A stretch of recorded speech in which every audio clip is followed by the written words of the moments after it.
Hey guys, Peter here to tell you about the latest from Abbath, Dread Reaver, out March 25th on Season of Mist. The album has 10 tracks, 39 minutes in length, and this is his third full-length studio album. Out of the three records, perhaps this is the album that has the best overall design, the most consistent design, really making this album feel as one. When you press play on this album, I think you're going to realize how powerful the record is, how driven it is. The sense of continuity, the sense of fluidity never becomes interrupted across any of the songs. All of them have a lot of similarities, and there's really no song that breaks mold from what the rest of the album has in store. The only time that this album pauses or breaks is that there are some songs that have intros that slow down the process of getting into the songs themselves. This is an important element because on one hand it allows the album to be continuous. It allows for you to have the sensation that the album has just one speed all the way through. But on the other hand, it really makes you feel like there are enough breaks, there are enough pauses that allows you to understand exactly what each song has to offer and the differences that exist between them. These pauses, these small little pauses, have such an important impact on how you're going to perceive the overall record, on the overall playability of the album, and how you're going to connect with it. Obviously, having 39 minutes in length doesn't hurt either. If this album is any longer, it perhaps becomes a little bit redundant. It becomes overbearing for the listener. When you have this much power, this much heaviness, aggression, intensity coming at you with a lot of momentum, you want that experience to be as short, as compact as possible so that you feel like you just got enough of it, but you're still ready to go for it once again. So the playability of the record is not affected in a negative way. And that's exactly how this album is put together. As far as the soundscape goes, I don't feel like this is a record that breaks with the past or perhaps sets a new future. This album really takes the best off of the two previous records and brings it together. Maybe the main elements that I saw on this album that separated from the previous two albums is the fact that the atmosphere on this record doesn't have as much of an impact on the overall experience. This album is more about the soundscape and the experience that comes from it, not necessarily allowing you to lose yourself in it. It's more about taking you somewhere and taking you for a ride that has that intensity, that aggression, that grit built into it from the first moment all the way to the last. So a more direct, a more driven record from a soundscape perspective. Now within this soundscape there are two elements that stand out, the drums and guitars. Ukri on drums, he is phenomenal. He's the right drummer for this band, for this sound, because he's able to create a very heavy, thick, a sound that has substance in it as far as the drums goes.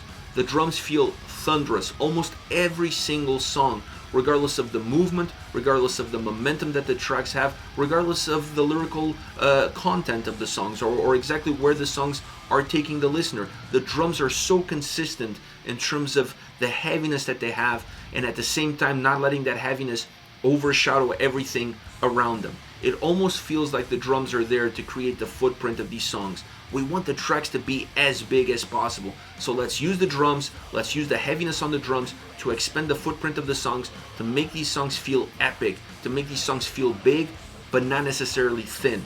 By stretching them out, we're still giving it enough thickness in order for them to feel big at any given time. That's exactly what's happening on the drum side as far as this record goes. Now, when you look at the guitars sound phenomenal. Very a natural sound for Abbath. It's not like you're going to find something new on this record guitar-wise, but they definitely have more of a direct approach. They're not just there to drive the experience and then at the same time create an atmosphere that makes that experience feel a little bit better together. On this album, it just feels more natural. It feels more raw. It feels more organic. It feels more almost like a jam session.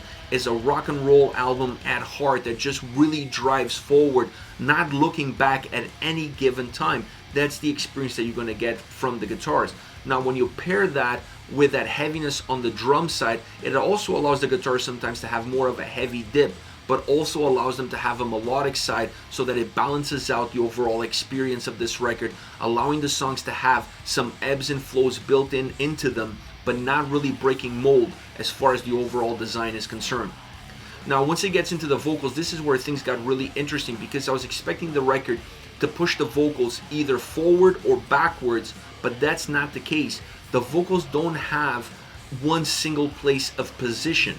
Now, they are consistent in terms of the output. What you get in the first song is exactly what you're going to get all the way through. But the vocals have movement.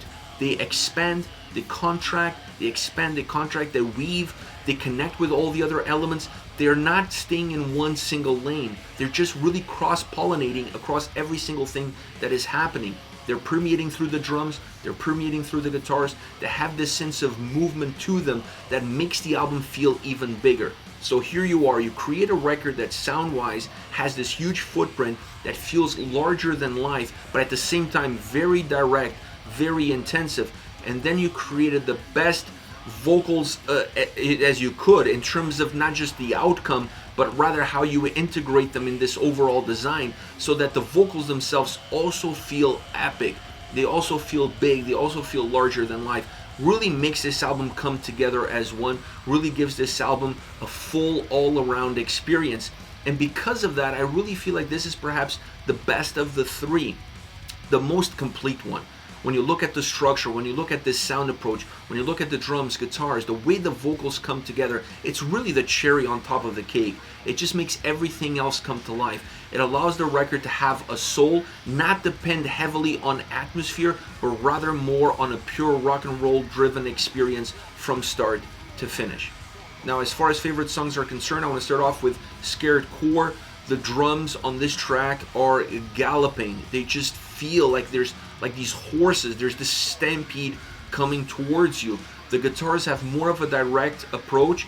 They have a dark melody to them, and the solos also carry that dark melody in them. So there's definitely a sense of darkness to how this track is put together, to how you're going to perceive it, and definitely in the way that it sounds itself. It's just a lot of dark elements permeating through all of the different pieces that make this song move, that make this song tick. Now, it has explosive nature in the solos, even though they have that darkness. The solos do have more of an explosive nature to it, but that doesn't really break mold. It doesn't really change that much. It doesn't allow the song to lose pattern or to lose track of where it's going. It has an incredible flow that's never really interrupted. The solos definitely don't interrupt that flow. They just perhaps give it more a sense of continuity, if anything else. The vocals are perfectly blended into the overall experience, making the track feel very together, making this track feel very big. Next, you have the Deep Unbound. Dark, thunderous, driven, all the words I could use to describe the experience of listening to this track. But this one is a lot more linear. If the previous one was linear, this one is even more, because you don't really see changes happening vocally and musically from start to finish. It's a song that maybe the only change that it has is that it feels like it's getting bigger and bigger.